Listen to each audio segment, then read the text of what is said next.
So this is my review of the WBA cruiserweight title fight, which occurred in France between the WBA champion, the most inactive champion in the sport, the man who hasn't fought since 2019, making his return to the ring, Arsen Goulamirian, against up-and-coming prospect Aleksei Egorov, who was also very inactive himself, leveling out the playing field. Going into this fight, I was kind of torn on who would win, but ultimately I picked Goulamirian on points due to the fact that he was the home fighter, and I felt that Egorov probably might be able to do enough to maybe win 7 or so rounds to win the fight, but I felt like it would be a close fight, and ultimately it would go in Goulamirian's favor, seeing as he was at home, and it did go that way. However, Goulamirian ended up doing better and adapting better and overcoming the layoff a bit better than I thought he would, and I thought all in all it was a pretty good performance from him. Anywhere from about 6 to 8 rounds for Goulamirian seemed about right. I personally had it 6-6, but for me, if anybody won, it was Goulamirian, in the fact that Aleksei Egorov got off to a very fast start.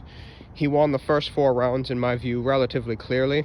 He won the 7th round, and he won the 12th round. But in that second half of the fight, Egorov definitely blew it on the fact that he was physically intimidated. His conditioning was not quite on Goulamirian's level, and Goulamirian's intensity and physicality won him the fight with the pace that he set. El Feroz, the nickname, definitely showed itself in true form. Now, early in the fight, Egorov definitely showed, in my view, that he was the more skilled, crafty boxer of the two.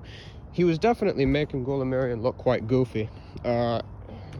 His lead handwork was fantastic.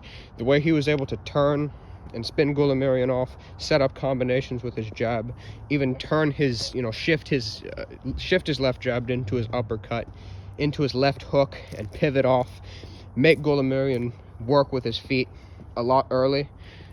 He was putting in some beautiful work, and it was at that pace, if that were to go on for the rest of the fight, that was on pace to be one of the best cruiserweight performances in recent times. But with the pace that he had set early, and even though he was really beating Goulamirian's ass in the first 2-3 rounds, I kind of suspected, I was still kind of getting worried, because he was expending so much energy just to get off the work he was getting off.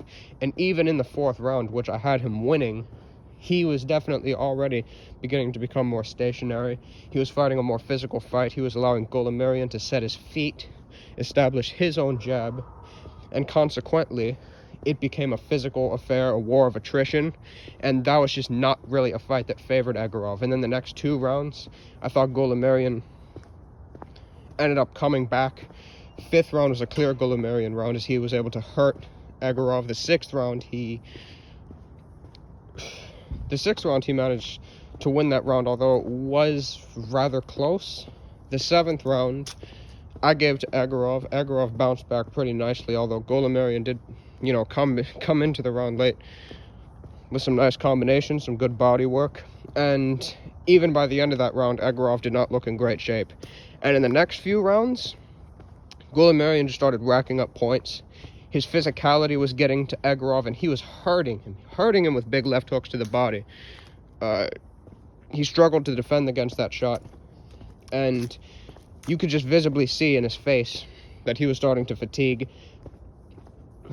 Like I said, he definitely has, he's more classically trained than Goulamirian.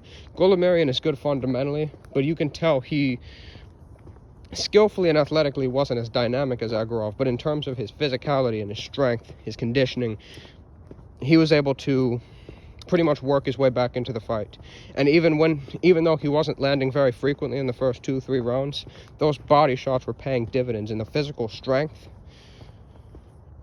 differential definitely showed, as on inside exchanges, where Egorov is quite competent.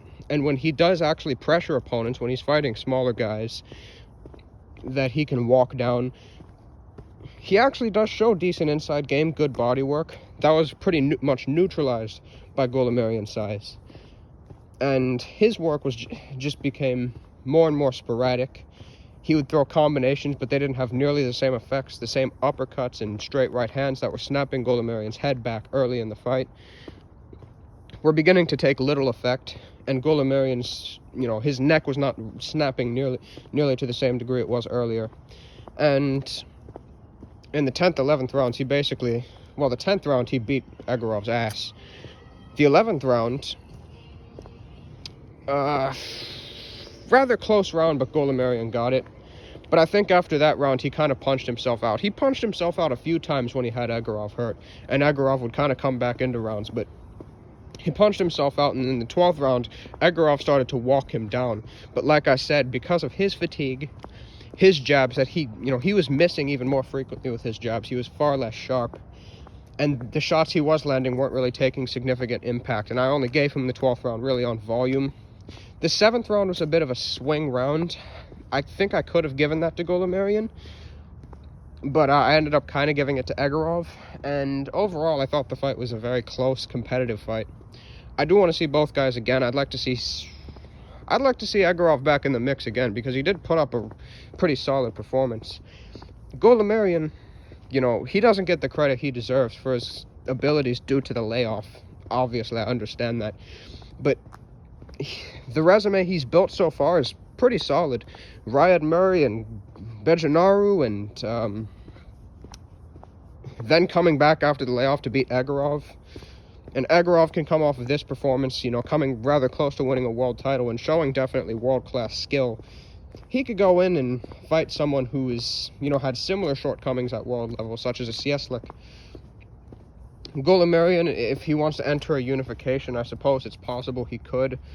I'd favor him to beat Makabu. I don't think he would beat Opataya, but I think he would potentially give him issues down the stretch, because Opataya himself struggles with his conditioning, and his physicality could definitely take a toll on him. And if he wants to make a defense, I'd like to see him, for example, against Dorticos, kind of like an unstoppable force versus a movable object type of a situation. And if anybody could break his chin, it probably is Dorticos. But yeah, overall, I really enjoyed the fight. I suggest you guys check it out. Please, WBA, order a mandatory instantaneously. Riyad Murray vacated his WBA regular title, but Goulamirian did already beat him anyway, so yeah, good performance. He didn't quite look like a guy who was coming off of a 3-year layoff, but definitely did show the rust to some extent. His conditioning was not quite on point, and he wasn't as sharp early in the fight as he was, previously. So, yeah. Have a good one.